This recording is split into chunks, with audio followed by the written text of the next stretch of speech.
Good afternoon, everyone. My name is Gail Gaddison, and I am the Social Studies Content Manager for CMSD. But in addition to that, I am also one of the advisors of our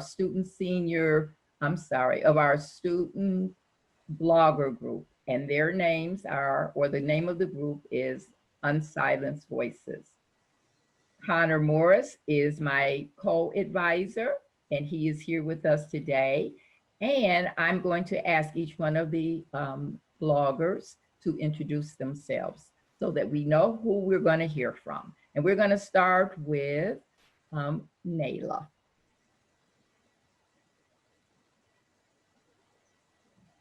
Hi, my name is Nayla. I'm in 12th grade and I go to John Hay. Antonio.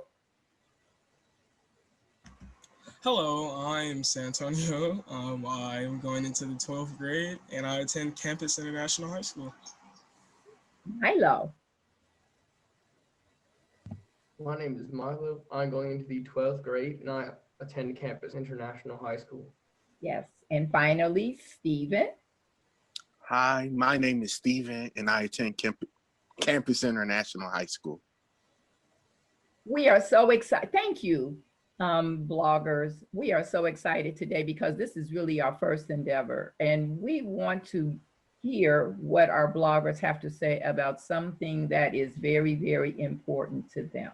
And so today we are going to talk about policing in our neighborhoods and in our communities. Tamir Rice would have been 18 last year. And last year he would have been a part of the graduating class of 2020. But we all know that his life was cut short when he was 12 years old.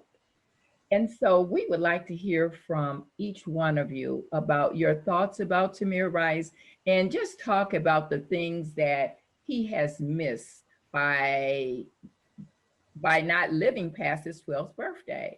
And we're going to start with Nayla.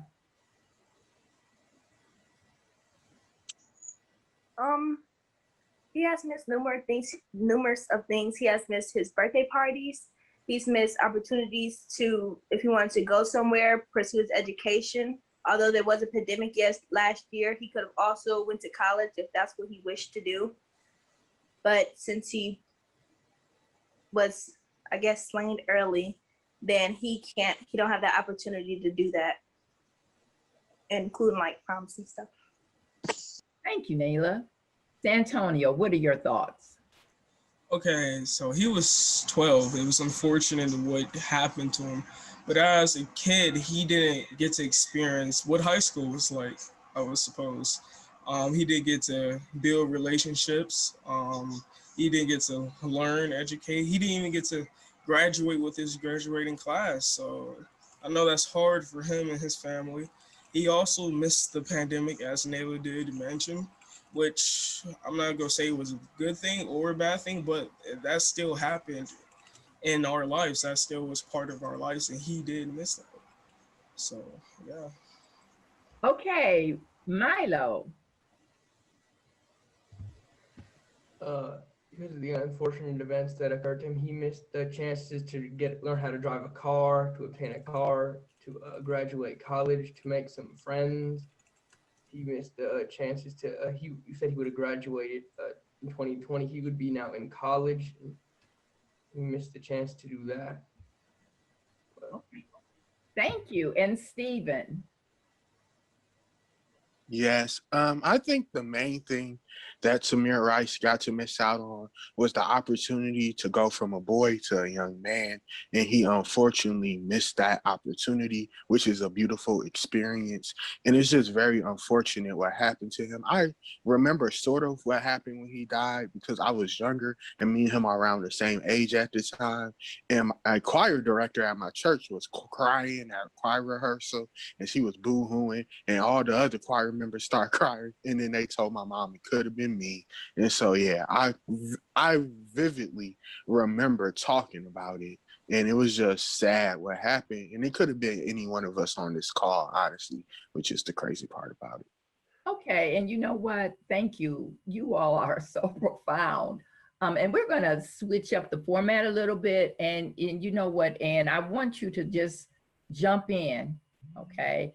Respectfully, of course, jump in if you want to add something. You don't have to wait for me to ask you the questions, okay? So why is this important to you? Why does the killing of 12-year-old Tamir Rice matter to you? And I'm just going to ask anybody to jump in on this one. The reason why it mattered to me is because, like I said, it could have been me. It could have been any one of us.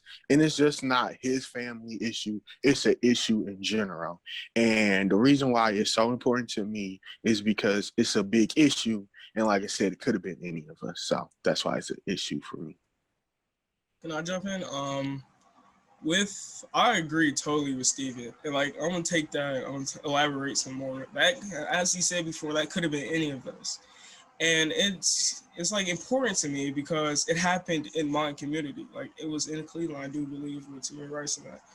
And so it's like me growing up as a child, it was like I was fearing for my life. For like police, I know all police officers are like this, but like there's still the probability that that could have happened to me.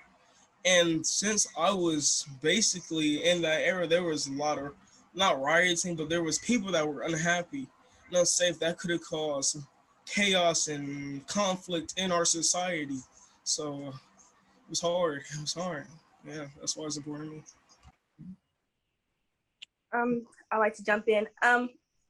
Also, I will add on to what Santonio said. It made you a bit fearful of the police. Well, it made me a bit fearful of the police because it's like this 12-year-old, I'm around his age. Could it possibly be me? Could it be my cousin? Could it be my brother? Then it's the fact that the police didn't even go to jail at the end. So not only that, but it's like they don't even get punished for the crimes they committed. So it really do put you more on edge. Like, if a police pull up behind you, is it going to be me? Am I next? Because they clearly don't care if you're over 18 or not. I mean, they're not even an adult. He's a little boy. So it'll make you like more fearful. Well, it makes me more fearful. Oh my goodness. Thank you for that. Okay. And you know, and I'm just thinking, as you're saying that it made you fearful, it just had all types of effects on you. But in your opinion, how did this happen? How could this happen? Would anybody like to talk about that? I would like to jump in. You go first. I think this happened on account of the police like taking into account race, whereas just seeing a little boy, because how fast they killed him. It was within 2 seconds that he was shot. Yes, he did have a gun, but you should have a chance to defend yourself. That's why we have a court and stuff. And recently, in this time, there was a 17-year-old white male, and he was walking around with the gun. He would walk past the police, and he killed 2 people. But he wasn't shot within 2 seconds. He had enough time to walk past the police. He had enough time to go and kill 2 people. Tamir Rice didn't even have a real gun. Okay. Would somebody else like to, to speak about that? Can I jump in? Yes. I want to elaborate on what Nayla said. As she was saying, there was a Caucasian male that had a gun. I want to take into fact how she said that was an actual gun and they didn't do anything about it. But I understand he took off the peeling, Tamir Rice, he took off the peeling of the orange tape, but it still was a toy gun. And he was 12. They could have considered at least a moment before actually shooting him. Like, as she said, 2 seconds on the scene, and they just opened fire on him. A 12-year-old boy that we're discussing. So, yeah. I also want to add in, they didn't give any time. They didn't try to talk to him. They didn't try to calm him down. They didn't even take the time out to see if it was a real gun. We know for a fact now that it wasn't, but at the time, they could have taken the caution to at least try to talk him down. Shooting is not your first instinct when it comes to trying to help the public or trying to calm down something. Okay. Oh my goodness. You all have so much to say, but you know what? Well, we're going to move on just a little bit. Okay. Just a little bit. How did you feel when you heard about George Floyd's death and Breonna Taylor's death? Would anybody like to jump in and talk about their feelings? I can start on this one. Okay. With all these deaths, I'm gonna say I was fed up. I was upset. I was sad because this is continuing to happen. Like, over the past 3-4 years, it's just happening left and right and left and right, and there's nothing that's being done. I understand we got justice for George Floyd's death, but that's only that death. What about Breonna Taylor? What about Tamir Rice? What about all these other deaths that's in our society currently? So it's like, I understand why people were rioting and protesting, peaceful protests at that, because people are fed up with this. Like I'm an African American male too, and like there's a chance that I could have been killed in the society that we live in. So, tragic. Okay. Would anybody, any other thoughts about this?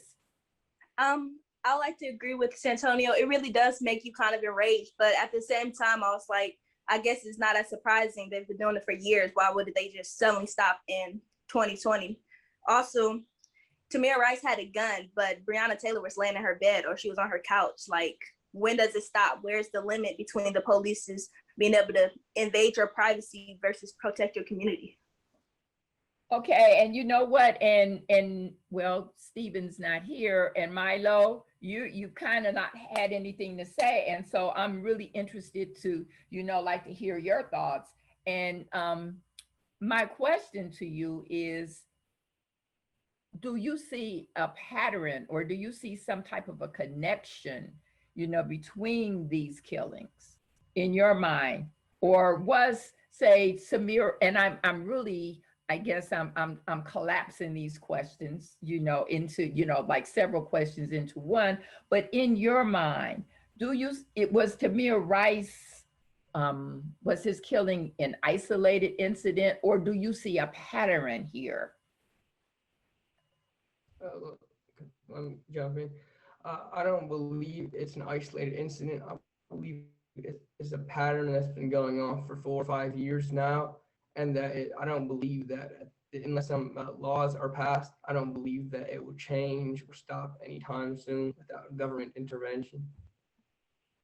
Okay. Oh, Nayla, would you like to jump in? Yeah, I would like to jump in. I would like to add on to what Milo was saying. Although it has been happening in the past 4 or 5 years, it's in my opinion, it's been going on way longer than that. Even cases dating back to, I don't know the specific time, but I know that there was a case with Emmett Till, and it involved him whistling at a white lady. And I don't know if it was specifically the police's, but he ended up having backlash for that. Like, it's not the only thing. If you look back in history, you'll see that this isn't the only time, or these past years aren't the only spots where the police have been targeting minorities. It's been going on for years. Okay. Santonio, would you like to add to that? Connection wise, I feel like it's isolated towards race. As you see, I understand there's Caucasian males, Caucasian women that's killed. There's everyone that's killed every day. But this specific police brutality is mostly targeted towards the African American community. I don't know why, but from the statistics and facts, that's what it is. You see Tamir, Breonna, George, they're all African American. And so that's really what the connection I see. Okay. And from listening to your voices, and once again, oh my goodness, they are not silent anymore, but in listening to your voices are saying that you see a problem here, that you do see a pattern here. Because of the fact that you all feel that this is a problem, well then, as young people, what can you do to really, maybe help to solve this problem? because it can't just, well, like, no, I'm not going to editorialize. And so, so tell me what you feel that, number one, two things. What can you do? And then number two, what will you do? One thing, well, it is basically two things, but the main thing I feel as if what we could do to help the situation is encourage people to go out and vote. A lot of this deals with local government, national government, state government, all that stuff. So in order to, I feel, to get policing under control and stop killings or get people justice for killings, police officers, like send them to jail for killings and stuff, we need to put the right political people in public office so they could do what's the right thing and hold people accountable for their actions. And I just don't mean vote for the president or Congress or that. I'm talking about vote for your governors, your state senators, your state members, the House of Representatives, your city council members, your mayor, your even the school district, the board, that stuff, everything, anything you could vote for, you make sure it's the right people who you feel are the right people in place who will do what's necessary in order to have have better training, in order to put body camera footage on them, in order to get them to have mental health training, all that stuff.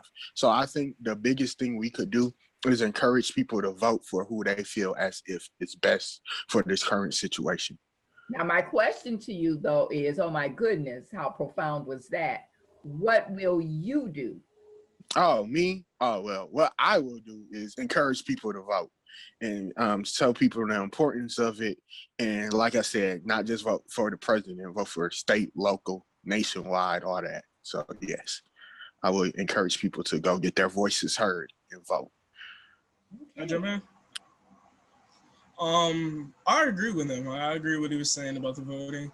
I also want to put out the point that you can protest. Like me personally, I have been to multiple protests. Like there was rioting downtown. I didn't really participate in that, but I did participate in, like, there was a Cleveland Heights protest that was up here, and then there's the Black Lives Movement protests all across America. So there was, like, I looked at it like that small print could change society. Like they can make it better. It's like influence systems and like government, like Stephen was saying, influence the government to change and promote the people that we need in government.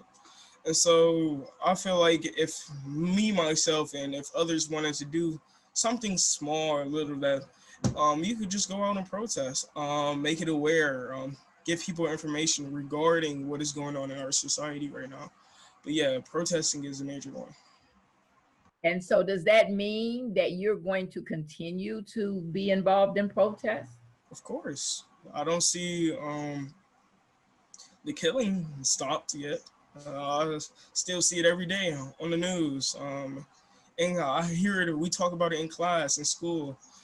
Even now that we're out of school, I was talk about it with peers. And so, yeah, until it's over, I guess I'm going to continue to protest or at least be involved. As long as it's peaceful, right? Of course, of course. Okay. Milo? All right.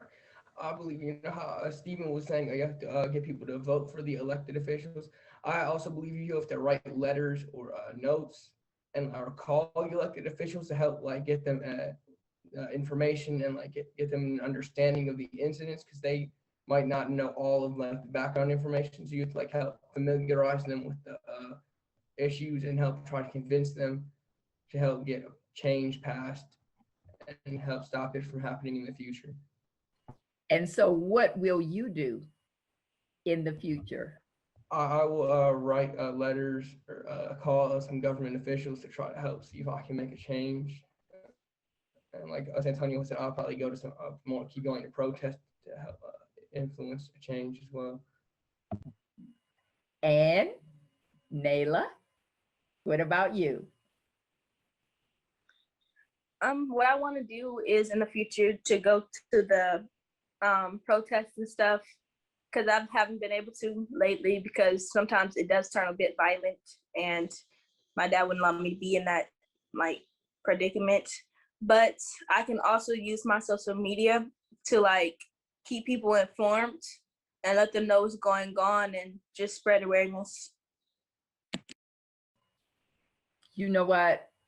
I am so excited because you all are definitely on the right track. And this is our first endeavor, but I know that this is just the first of many. And so this is I'm going to say the Unsilenced Voices are now signing off. Stay tuned. Thank you. Thanks, everyone.